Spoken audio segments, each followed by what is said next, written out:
Salut, chers membres, abonnés, continuez-vous davantage à abonner sur BFB Officiel.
Compte c'est-à-dire ba fii ñu bindal la compte privé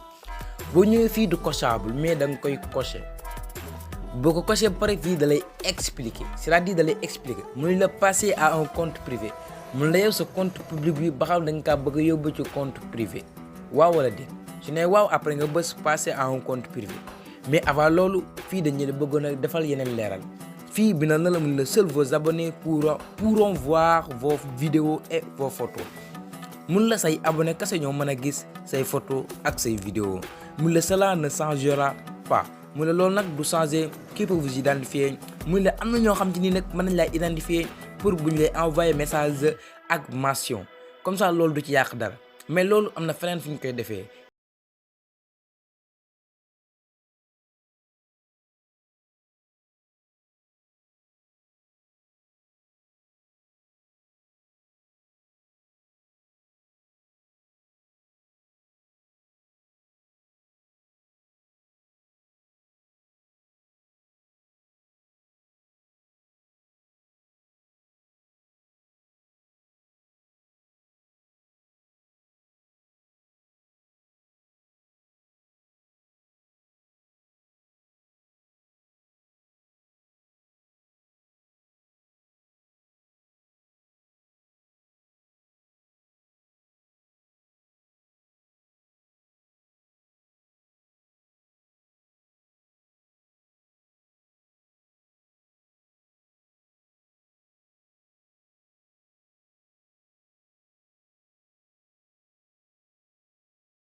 comédie la ñuy tàppee ndax comédie boo ko tàppee ay vidéo yu comédie kase ngay gis et cetera. kon après ñu bës suivant. après fii da lay jàngal ni ngay def après bu la neexee mën ngaa bës commencer à regarder.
après neen day def vérification bi nag ñu bëri da leen di jaaxal mais lu yomb la comme ça da ngay bës fii mooy fii ngay bës boo ko bësee te da nga mel ni ku koy xaw a indi da nga ko indi ba mu tolloog bii ba mu tolloog day tolloo carrément tolloo na carrément après ngeen bàyyi mu def vérification.